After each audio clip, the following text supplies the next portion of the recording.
میں نے صبر سے خداوند پر آس رکھی۔ اس نے میری طرف مائل ہو کر میری فریاد سنی۔ اس نے مجھے ہولناک گھڑے اور دلدل کی کیچڑ سے نکالا۔ اس نے میرے پاؤں چٹان پر رکھے اور میری روش قائم کی۔ اس نے ہمارے خدا کی ستائش کا نیا گیت میرے منہ میں ڈالا۔ بہتیرے دیکھیں گے اور ڈریں گے اور خداوند پر توکل کریں گے۔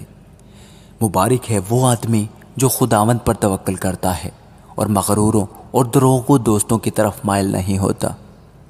اے خداوند میرے خدا، جو عجیب کام تو نے کیے اور تیرے خیال جو ہماری طرف ہیں وہ بہت ہیں۔ میں ان کو تیرے حضور ترتیب نہیں دے سکتا۔ اگر میں ان کا ذکر اور بیان کرنا چاہوں تو وہ شمار سے باہر ہیں۔ قربانی اور نظر کو تو پسند نہیں کرتا۔ تو نے میرے کان کھول دیے ہیں، سو ختنی قربانی اور خطا کی قربانی تو نے طلب نہیں کی۔ تب میں نے کہا، دیکھ میں آیا ہوں، کتاب کے تومار میں میری بابت لکھا ہے۔ اے میرے خدا، میری خوشی تیری مرضی پوری کرنے میں ہے، بلکہ تیری شریعت میرے دل میں ہے۔ میں نے بڑے مجمع میں صداقت کی بشارت دی ہے۔ دیکھ میں اپنا منہ بند نہیں کروں گا۔ اے خداوند تو جانتا ہے میں نے تیری صداقت اپنے دل میں چھپا نہیں رکھی۔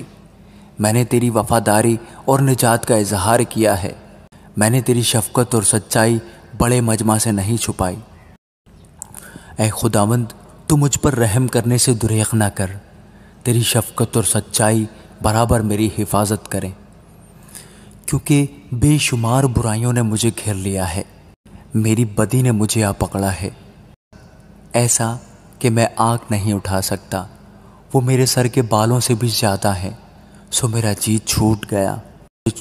اے خداوند مہربانی کر کے مجھے چھڑا۔ اے خداوند میری مدد کے لیے جلدی کر۔ جو میری جان کو ہلاک کرنے کے در پہ ہیں وہ سب شرمندہ اور خجل ہوں۔ جو میرے نقصان سے خوش ہیں وہ پسپا اور رسوا ہوں۔ جو مجھ پر آہ ہا ہا کرتے ہیں وہ اپنی رسوائی کے سبب سے تباہ ہو جائیں۔ تیرے سب طالب تجھ میں خوش و خرم ہوں۔ تیری نجات کے عاشق ہمیشہ کہا کریں، خداوند کی تمجید ہو۔ پر میں مسکین اور محتاج ہوں، خداوند میری فکر کرتا ہے۔ میرا مددگار اور چھڑانے والا تو ہی ہے۔ اے میرے خدا دیر نہ کر۔ آمین۔